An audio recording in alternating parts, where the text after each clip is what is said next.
মানুষ ফেরেশতা না, মানুষ মানুষ মানুষের ভুল হবে, অন্যায় হবে, মানুষ ভুল করে, অন্যায় করে, মানুষই ফেসিস্ট হয়। শেখ হাসিনা কিন্তু মানুষ ছিল, রক্তে মাংসে মানুষ ছিল, সে কিন্তু ফেসিস্ট হয়ে গেছিল।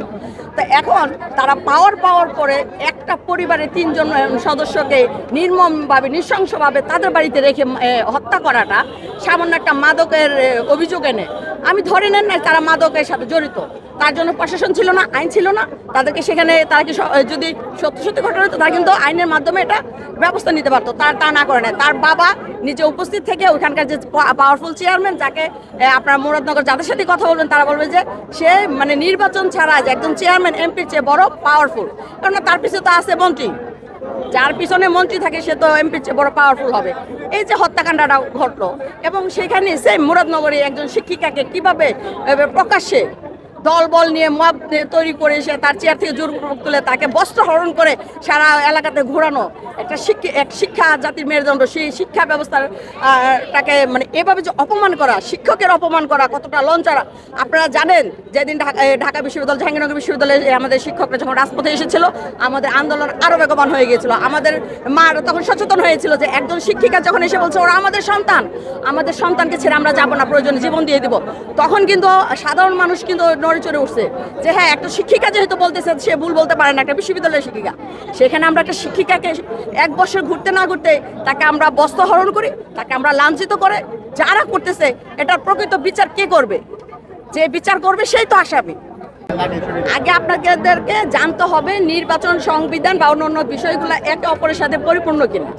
আপনি ধরেন সংবিধান পরিবর্তন চান, সংবিধান কোথায় পরিবর্তন হবে?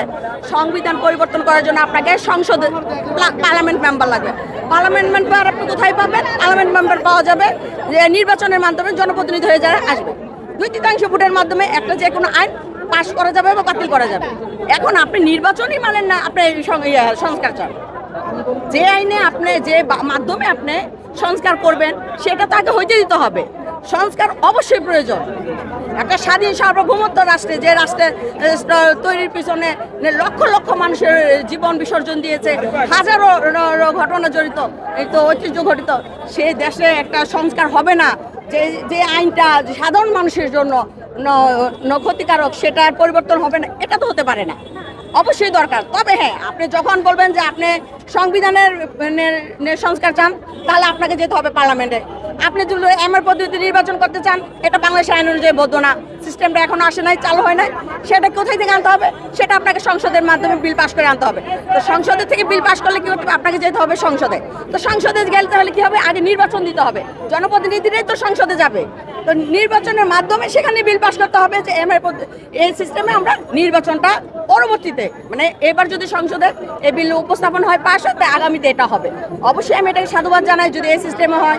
ছোট ছোট যে দলগুলো আছে তারাও কথা বলার সুযোগ পাবে, তারাও তাদের সংসদ সদস্যকে সংসদে পাঠানোর সুযোগ পাবে। কিন্তু আপনি এরকম কোনো অযৌক্তিক দাবি করতে পারেন না যেটা শুধু বিশৃঙ্খলা এবং একটা মানে মব তৈরি ছাড়া আর কিচ্ছুই হতে পারে না। আপনি সংস্কার চান, সংস্কারটা হইতে হবে বৈধ পন্থায় এবং আইনি মাধ্যমে।